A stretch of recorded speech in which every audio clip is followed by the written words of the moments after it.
Hello there, welcome back. So today, for absolutely no reason, I'm going to be creating my own product. Well, there is kind of a reason. I just feel like everything's boring now.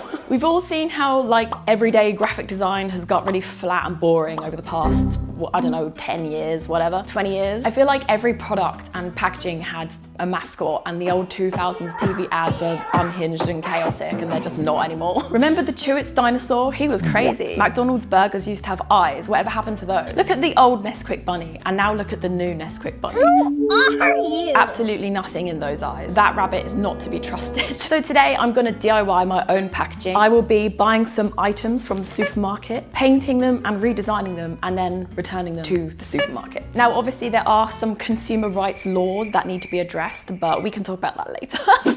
I went with 6 different items I'm going to be rebranding today. I went for a humble jar of pickles, because who doesn't love a good pickle? Yogurt. I went for a big pot of yogurt so that I had a lot of room to like make a label or paint a label or whatever. I went for your bog standard pot noodle. I went for the big pot, like the king size pot noodle. I went for some toothpaste as well, just to mix things up. I didn't want it to all be food. I went for a cereal box because I actually really love like cereal packaging designs, or at least like the old nostalgic 2000s cereal. I mean, I am old, but does anyone remember when the cornflakes chicken had a personality? Now it's just like a flat green silhouette.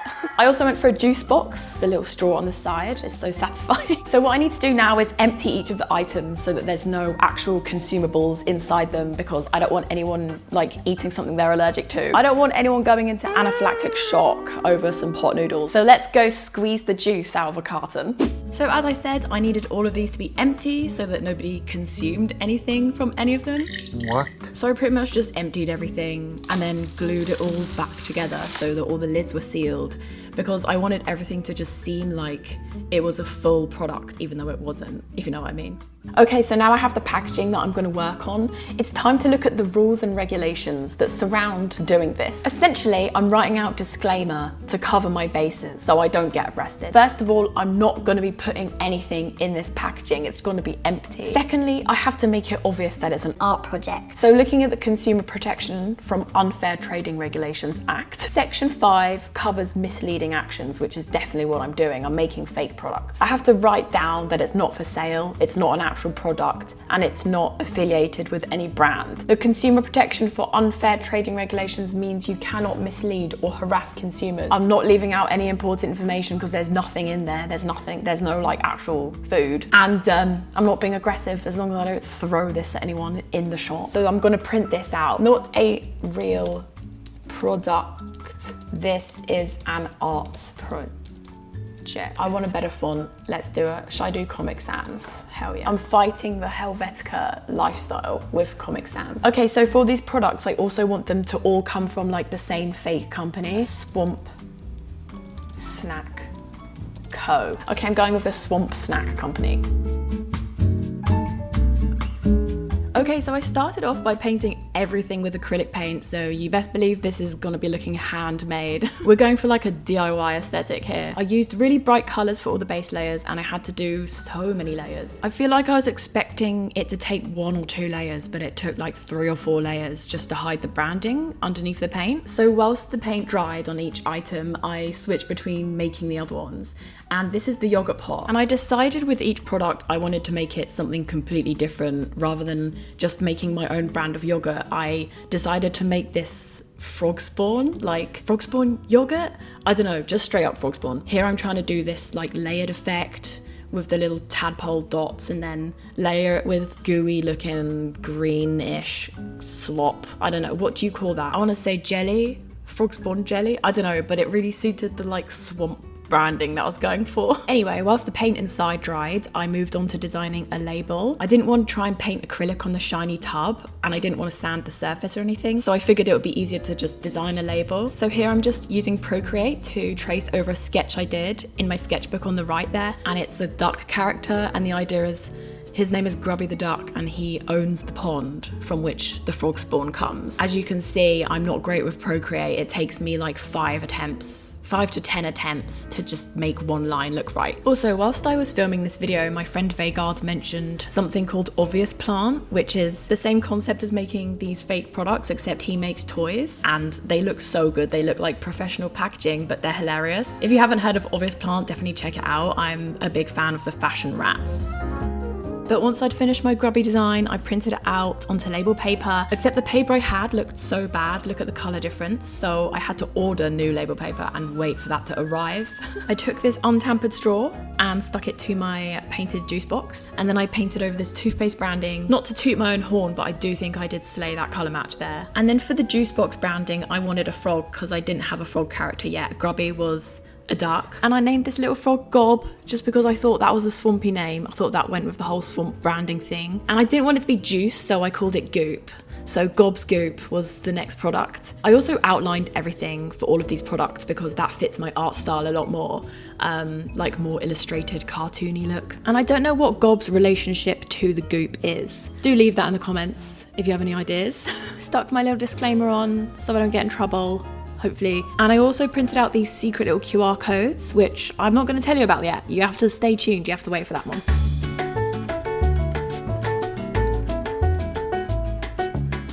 Moving on to the toothpaste. Okay, so I didn't make like a mascot for this one.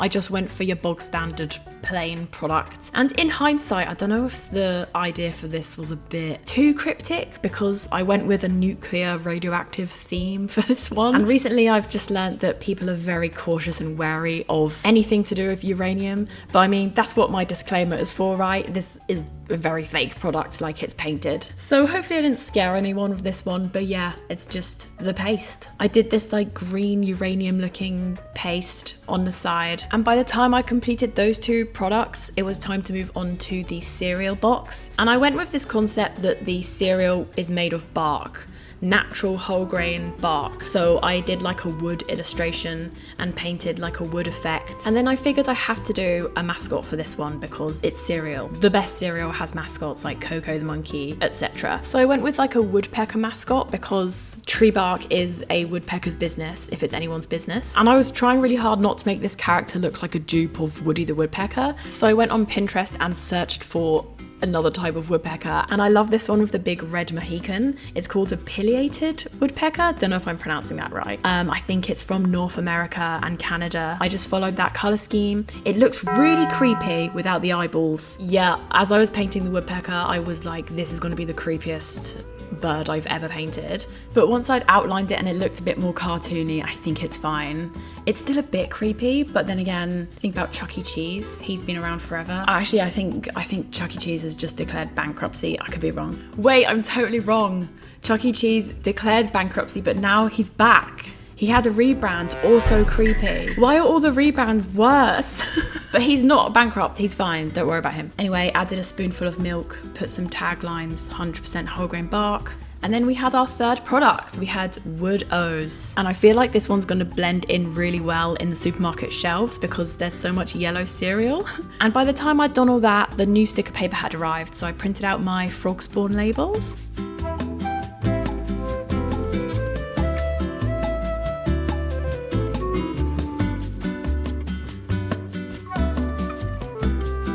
I also did this little like nutritional information chart on there just to make it blend in more with the other yogurt. I also made a little grubby sticker for the lid of the pot and then hot glued the lid down so the pot was sealed.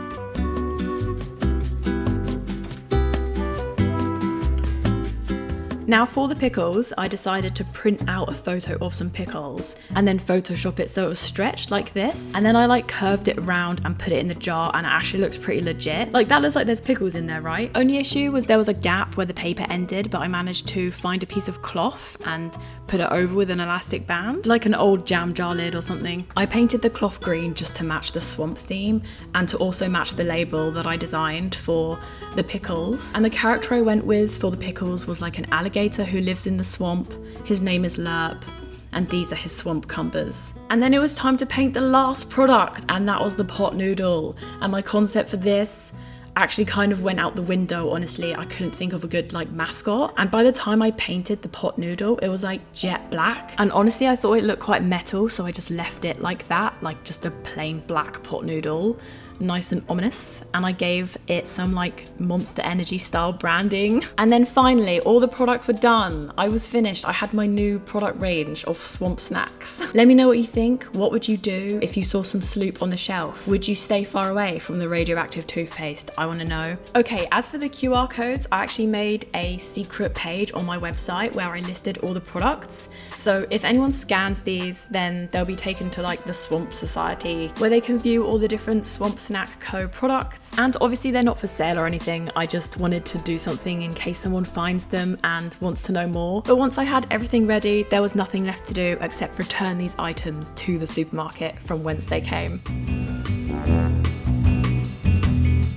I think this might be the first and only time that I ever walk out of a supermarket with less products than I walked into it with. And I actually went to like 4 different supermarkets to drop off the items. This was to actually avoid suspicion because I was already acting so sus whilst I was doing this. There were multiple occasions where I had to pretend to be interested in something on the shelf just so I didn't look completely crazy. And the supermarket security guards didn't think I was shoplifting. But little did the security know that I was not in fact shoplifting, I was giving back to my community. These were like gifts from me to the general public, the gift of Sloop. And sadly, I might never know whether people receive these gifts unless they go to my website and message me like, what the hell is this? Okay, so all my products have been planted. Went a lot smoother than I thought. I did not get caught. I'm pretty sure a member of staff did see me placing the juice box down. I'm hoping that they don't just take it away and throw it away. High chance that the staff are just gonna like throw this away when they find it because they're like, we can't sell fake products from a random artist. I'm entertained by the idea of someone looking for a pot noodle and finding Sloop, and then like scanning the QR code and finding a whole range of swamp products. But yeah, I hope you enjoyed this video. I hope you enjoyed watching me paint a load of random characters. Check out the Patreon if you want more videos and content. Thank you for watching, and I'll see you in the next one.